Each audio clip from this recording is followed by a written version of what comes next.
At this point, most of the major components for the miter box are complete. Now it's time to set it up to make accurate 45-degree and 90-degree cuts. Now, one thing that I want to mention right off the bat is that before I installed the fence, I threaded a hex bolt up through that threaded insert and then glued on a round knob. Now that's going to act as a clamp to hold the table in place while I get things set up. To set up the table for accurate cuts, I'm going to use a plastic drafting triangle. And then I'll rotate the turntable so that my layout line on the turntable lines up and is even with the 90-degree edge of the drafting triangle.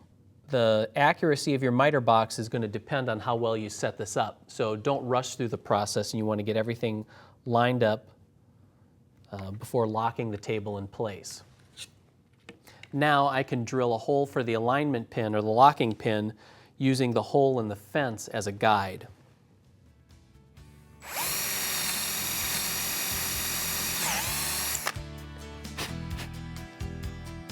Now to set up for the 45-degree cuts, the process is pretty much the same.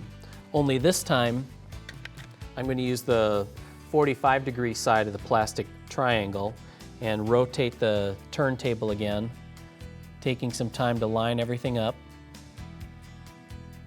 And then once I'm satisfied with that, I can lock it down and drill the second hole.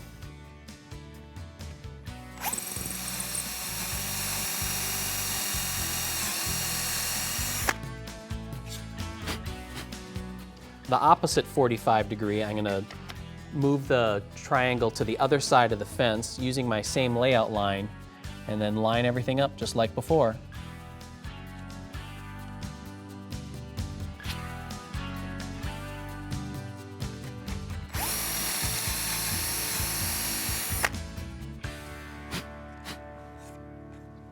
Now for that locking pin, I started with a long hex bolt like this, and I cut the head off and a little bit of the threaded portion, and now I can twist on a knob and then just drop that into the hole through the fence into the turntable to lock everything into place. With the miter box set up to make accurate 45 and 90-degree cuts, it's time to add a system to guide the saw so that it'll make straight, smooth cuts. On the miter box, that's taken care of by two sets of wedge-shaped guides. Now what's important about these guides is that they're perpendicular to the turntable and that they create a nice straight edge for the saw to ride against. To make these guides, I'm going to start with an oversized hardwood block, and then I've attached a paper pattern to it using spray adhesive. Now I'm going to go over to the table saw and cut them to their rough overall size so that I can get those nice smooth edges. I made a little detour on my way to the table saw. I stopped off at the drill press to drill the mounting holes for the guide blocks that go on the miter box. So now I'm ready to cut these to size. And what I have set up here is I'm going to guide them with the miter gauge, but I've attached a long auxiliary fence to it to support the pieces. And then I've also attached some adhesive back sandpaper to the miter gauge to keep them from shifting while the pieces are being cut. Align the layout line on the pattern with the kerf in the auxiliary miter gauge fence and cut one piece free.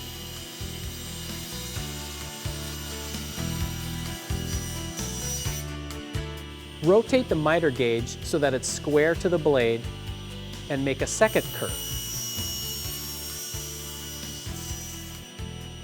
Align the blank with the new kerf and make a second cut at 90 degrees. Rotate the miter gauge back to 45 degrees to cut the third piece free. Here you can see that the extra long blank helps keep my hand clear of the blade. Finally, rotate the miter gauge back to 90 degrees and cut the final guide block free. Cutting the guide blocks free of the blank is really only the first step in a larger process. The next step involves attaching them to the turntable. Now they aren't fixed in place permanently, they need to be somewhat adjustable so that it can account for the type of saw that you're going to be using. So what I'm going to do is attach them with double-sided tape. to get them aligned just right, I'm going to use the center line that we've been using already, and then I've also marked setbacks both on the front and on the back side of the miter box. Now you'll see that the one at the front is a little bit wider to account for a larger workpiece to go in there, and the one at the back makes sure that the guide blocks are going to be clear of the fence when the turntable is rotated to make a 45-degree cut. So I'll set the guide block in place right on that center line and press it down. Now having it secured like this allows me to do two things. First, I can mark a center point for a hole using the same bit that I drilled the guide block with. And what that does is allow me to attach the guide block using a threaded insert and a machine screw and a washer. The second thing that does is now I can flip this up on edge and trace the shape of the turntable onto the bottom of the guide block so that I can cut it to shape. Now it's just a matter of repeating this process for the other 3 guide blocks, and then I can take them over to the bandsaw and cut them out. Cut the guide to shape, staying just outside the layout lines in a smooth, even pass.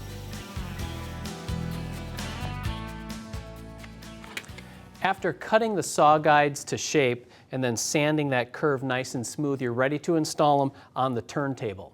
Now there's a definite order to the process here that I want to go through. It's going to start by installing 2 of them on one side of the turntable.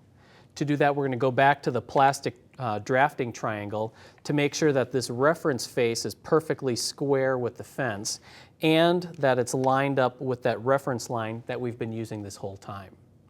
Once that's done, you're ready to install the other set. Now before I go any further, I want to point out that I've lined all the faces of the blocks with some low friction tape, and that's going to help the saw plate slide back and forth smoothly once it's in place. Now I can get these roughly installed in the threaded inserts and just keep them loose for now. Then I'll use the blade of the saw as a spacer and slide the block in place and tighten it down.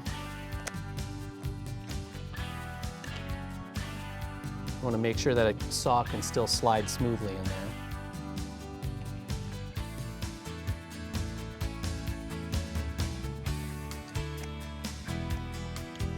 Now once the blocks are in place, I'm going to make a cut at each of the 45-degree miters to create some clearance for the saw blade, and that's going to remove a small triangle of waste here.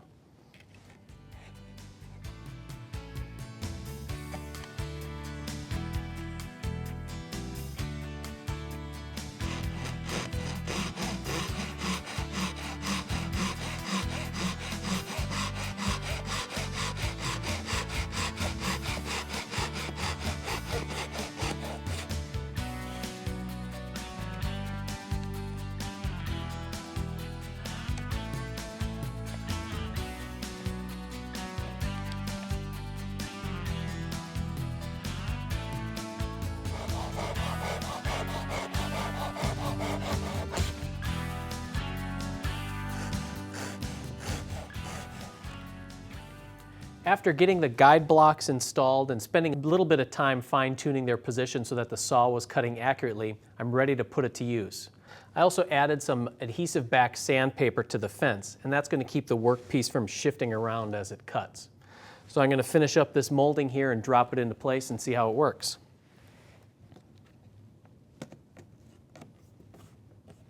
There, it looks good. So as you can see, it doesn't take long to make an accurate miter box for your pull saw, and it works great for cutting small parts and giving you nice, accurate cuts every time.